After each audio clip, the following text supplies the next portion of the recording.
So I'm Chi, and I am used to relationship drama because I am a therapist, and one of my specialties is couples therapy. I also work as a coach with populations that I describe as high stress and high achieving. But as I say that, I'm thinking I'm in Singapore. Everybody is bloody high achieving and high stressing right now, isn't it? Right? My clients also all tend to be people who work in a cross-cultural or live in a cross-cultural context, and they're having to code switch between complex social contexts all the time. So I'm going to talk a little bit more about what that means later on. Now, I used to work in finance for many years, and then I switched careers, and now people tell me, you know, it's a little bit weird that you're talking about marriage and relationship issues at the same time as leadership and development issues. And I want to ask, is it really weird? I mean, this morning, Dr. Ramani alluded to it, didn't she? She talked about people being in a relationship with a narcissist. And she also mentioned towards the end that narcissists are overrepresented in leadership, right? Before I became a therapist and a coach, I worked for many years at an American investment fund whose assets under management is larger than 96 of the 100 or so United Nations countries' GDPs. So I have seen that when you're high stress and high achieving, your relationships generally suffer. That if your home life is not going well, it is very hard for you to show up well in the workplace. And conversely, if your job is all demanding, chances are your personal relationships are suffering too. So I saw earlier that we are dealing with a mixed audience, and I've set out to do the rather ambitious and possibly foolish thing of trying to convince you and give you some takeaways regardless of your role. Whether you're here as a therapist, or you're here as an HR manager, or you're just a human here to listen. So I will present you 3 main points, and at the end of each one, I have tried to make it super easy because I know it's the post-lunch slump hour. I have given you practical takeaways that you can apply in your life. So it is my assertion that we are not doing ourselves a favor by artificially segregating our personal relationship lives from our professional relationship building lives. But you don't have to take it from me. You can take it from sources that we all trust. Right? Harvard Business Review, in a study of 1,000 executives, found that majority of them have significant impairments in their marriages. Project Aristotle, which my colleague Michelle Ma alluded to in the morning, right? They set out to study at Google what makes successful teams. And guess what? Psychological safety is the magic glue. And if you don't know how to build psychological safety at home, I don't know how you're going to build it at work. It's the same skills. Books have been written drawing this linkage explicitly between your interpersonal skills developed in personal, intimate relationships and your success as a leader. And lastly, this is my favorite study to cite. It's the Harvard study of adult development. It's been running for, I think, 85 years now, and they have followed their sample from their new graduate dates to when they drop out of the study, often upon death. Every 2 years, there is a qualitative interview questionnaire that's sent out to the study participants. Every 5 years, we get their medical records. And every 15 years, there's an in-depth follow-up of a face-to-face interview.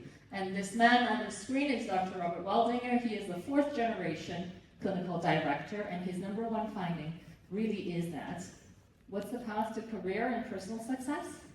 It's not money, it's not your job title, it's the quality of your relationships, right? So are we convinced yet that we should be talking about our marriages, our friendships, our family relationships, and our team building, our relationships at work in the same conversation?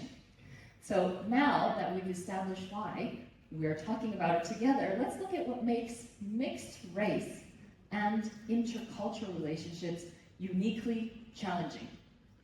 So earlier I mentioned this phrase, code switching. What is code switching? Raise your hand if you've heard this. Okay, quite a few. So code switching, I'm going to define it as the mental emotional, and even linguistic shifts that people make between different social environments. How many of you here identify as cross-cultural?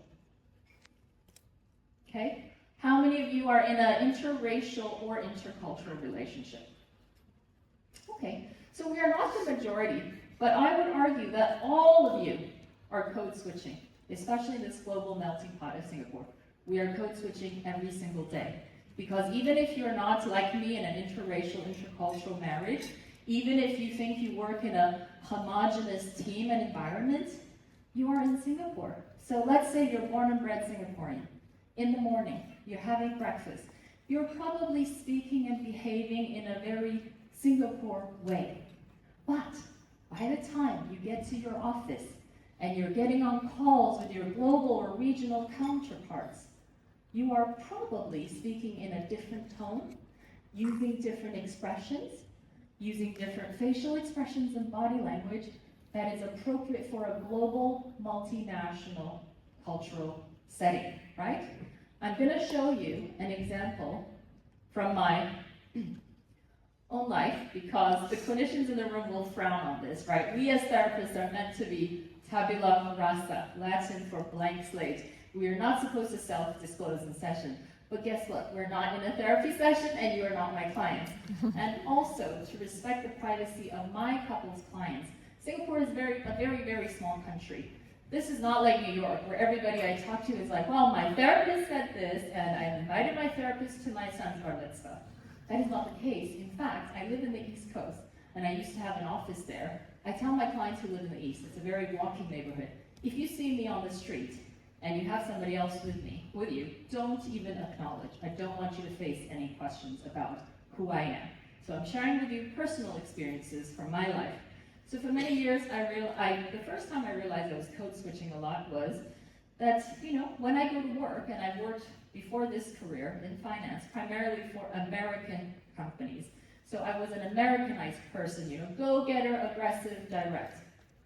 Then, when I went home to my mother's house in Beijing, I was slipping back into being a good Chinese daughter, doing those things that are acceptable for a good Chinese daughter. I say no a lot at work, but I rarely say no to my mother. And in my life of 44 years, I can tell you, I remember every single time I said no, because it was a big effing deal. I slip into this Europeanized persona, where I'm talking about philosophy, literature, and I didn't realize this until I met with a Dutch-Indonesian therapist in Beijing. It was our intake session. After, she said, wow, you're living 3 lives in one. No wonder you are exhausted.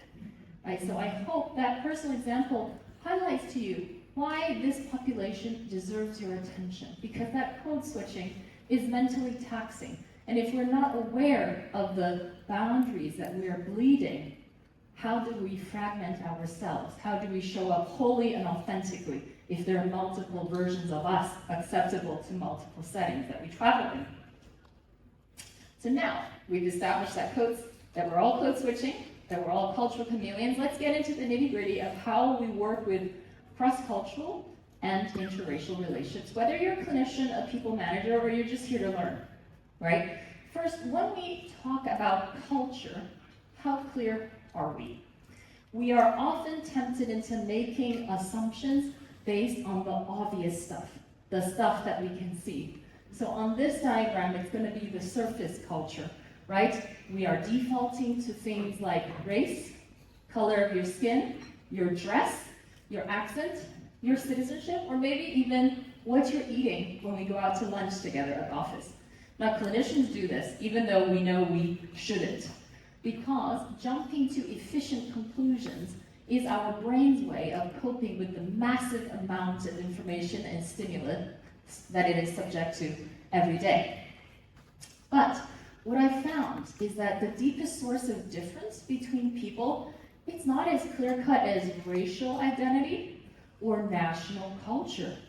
People experience the most interpersonal frictions specifically on the basis of what I will refer to as family culture.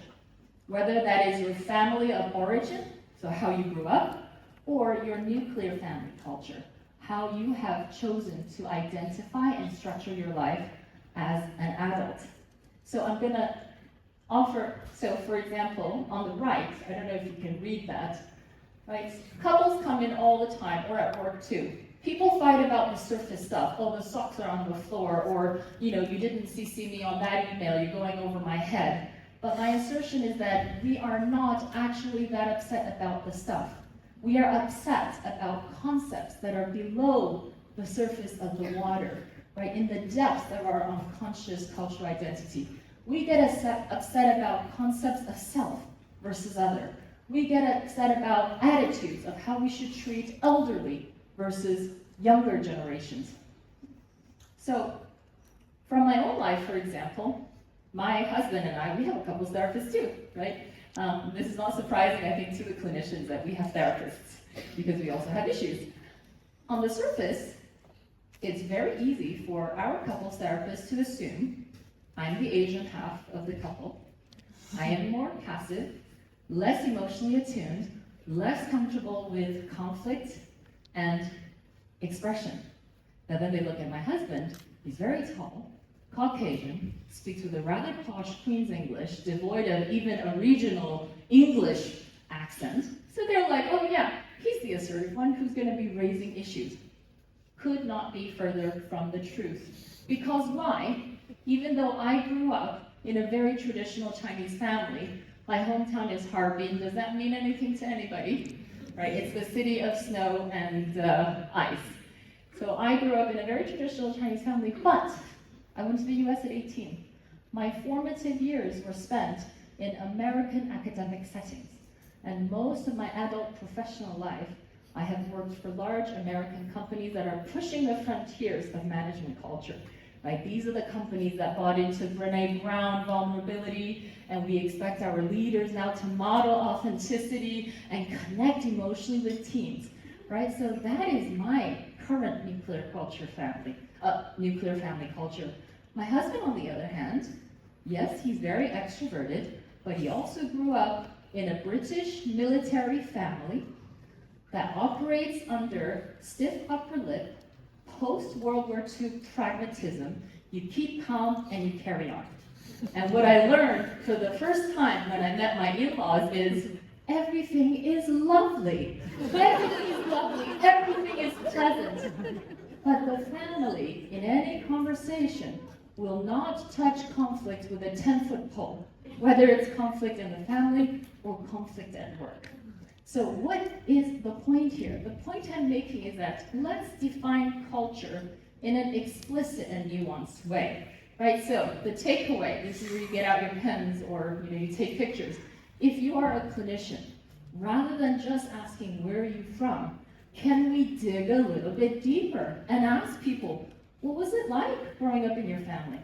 How did you handle conflicts or disagreements? What do you do to show care? People think their version of their culture is normal, but that's not necessarily the case. So get really specific. And for the laypersons, right, if you're not a clinician, get curious about the cultural scripts that you're bringing into your workplace, your friendships, your family relationships, right? What habits did you learn from your family of origin that you're bringing into your current relationships? And when something feels a little bit off, do you tend to speak up, or do you suck it up and keep the peace? Okay? So, once we understand that culture is more than the obvious, the next question is, well, what's normal? My assertion, again, is that the biggest tension in relationships, especially intimate ones, the higher the emotional and psychological stakes, the more this is true. The biggest tension in relationship is not about what's different between people. It's about what we assume to be normal.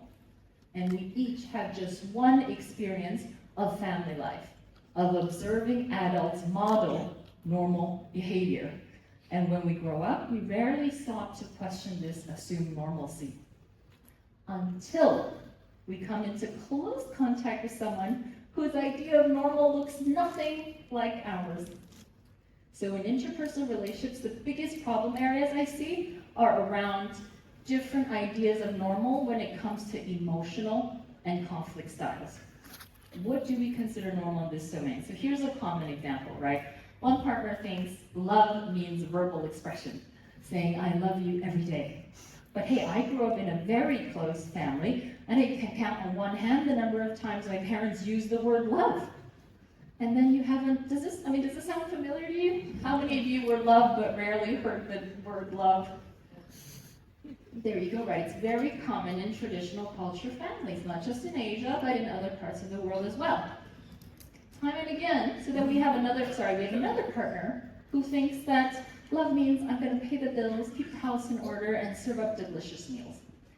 Time and again, I see people missing each other's love languages, right? You're familiar with this framework, be it words of affirmation, quality time, acts of service, gifts, or physical touch. Now, if you haven't already, go to the website 5lovelanguages.com, take the quiz, find out what your love language is. Because here's another misconception that I want to dispel.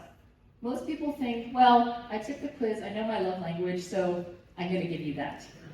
No. The point is to offer to others the language of love that they can understand, right? It is literally like speaking different languages. I can waste my breath every day telling someone, I love you, I love you, I love you. But if they don't speak English, they're waiting to hear French, je t'aime, or German, ich liebe dich. You're going to get the most bang for your buck if you know what the other person needs from you, rather than giving them what you know. So often people don't realize they're missing each other's love languages, and by the time they do, they are drained of energy, silent resentments or hot conflicts have already set in. So the same goes for conflict style. Right? Some people think conflict and care for the relationship is raising the issue as soon as it crops up. Other people think I'm being the bigger person. I'm not going to make a big deal. Right? That is my way of respecting you. So most of the time, people are not trying to be difficult. They're just talking at each other in different languages. Now, takeaways from this, clinicians, please go beyond just talking about love languages, right? Let's explore emotional memories. How did you learn to give and receive love? You know, what memories of childhood do you have where you felt super loved? For me, it was always like my grandmother cooking, my mother cooking, right? That was my love language. And guess what? I married somebody who cooks very well. So that's working out by accident. And for the lay persons, right, because partnership at work, strong bonds at work are also built on deep emotional vulnerability and safety. So reflect on you or your team's relational blueprints, right? I've got a worksheet on the next page that you can adapt for a team building exercise. Ask people, you know, what was a time where you felt supported at work? And also ask them for the negative memories. What was a time where you felt isolated, frustrated, or unsupported at work? Okay, I think the photo's all good. So far we have looked at redefining culture, questioning our assumptions of what's normal. We cannot talk about race and culture without touching on power and privilege. Not all cultural norms carry the same weight. Some are treated as the default, as rational, well-educated, or common sense. Others are subtly or maybe even overtly dismissed as impractical, less sophisticated, less sensible. Right? The value judgments are rarely explicitly spoken, but they definitely show up in the daily interactions, especially in cross-cultural social environments. So in a global melting pot like Singapore, those of you who grew up and went to school here, you will know we make all kinds of assumptions about somebody based on what school did they go to? Did they attend JC or did they go to Poly? What language do they speak at home? How do they speak English? Among foreigners like myself here, there's also an assumed hierarchy. How come we call some people expats and others migrants? And in service settings like restaurants, I've noticed there's a lot of deference shown to people who are perceived to be atas, global, posh. And we're making all of these judgments based on the obvious surface stuff. right? In couples therapy, we call this dynamic the righteousness of privilege. It's the belief that one partner's way of doing things is the natural, sensible way, and the other partner is naive and impractical. Now, specific to Singapore, one of the common issues I see between couples clients is when they move back to one of their home turfs, whether that means a country or even a physical home, right? Like moving in with the in-laws. Because for the partner who's going back to their home environment, they're slipping into their old roles. They are fitting into and meeting the old expectations without even realizing and without discussing with their partner. Now for the other partner who now feels like they're living in kind of an alien environment, it's like they've been sucked up into somebody else's life without being asked to. And that is why I ask people to try to identify and build a neutral third culture. What does that mean? A couple of simple examples, right? If you're working with couples, can one partner do the family visits on the weekend solo and just give the other some space and not assume that because, very close extended family visitations are expected in one culture but not the other? If one partner gets to decide where to live, can the other one get free rein over how to decorate a particular space? Or can they carve out a little bit of time on a regular basis, maybe every weekend, to be just the nuclear family or the couple, away from the cultural expectations of the extended family? Now, same thing can happen at work, right? When we ask questions like, are we doing things in a familiar way, or are we doing things in the best way? So, for your clinicians, right, help people identify and name the power dynamics in their relationship, right? Therapists, we're all familiar with the phrase, name it to tame it. So ask, literally these words, who has home court advantage here, right? Whose norms are treated as the default simply because of where we've moved? Where have the cultural adaptations been uneven? And help your clients brainstorm, get creative about creating a small pocket of a third space. Now for the lay persons, right, look at your team. It doesn't matter what the majority is, but you want everybody to feel included, right? So who has had to do a lot of adapting? And what would it look like if we collectively built a third space based on our current team shared values? So we've gone through now all three key concepts, and I see a lot of you have taken photos of the key takeaways. The following 3 slides are really just easy visual summaries of questions and concepts. So again, remember, number 1, we need to define culture explicitly and put it in very clear terms, right? It's not enough to say, I'm Chinese, Chinese culture. Well, I've been China Chinese and now I'm Singaporean Chinese, and I can tell you these two have very little to do with each other, right? Second piece, figure out what people are not saying about what they assume to be normal. Ask the questions about how they feel included and how they feel isolated. That's relevant, whether you're a couples therapist, a normal therapist, like we're abnormal, or a team builder. And the last piece, identify the power and privilege present and create a neutral third space. So I said at the beginning that I've been ambitious and probably foolish to try to pack race, culture, power, privilege, therapy, team building, all into a single talk. Now, especially in Singapore, we have so many different permutations of multiracial, multicultural, and multinational social interactions. And in this room, we wear different hats.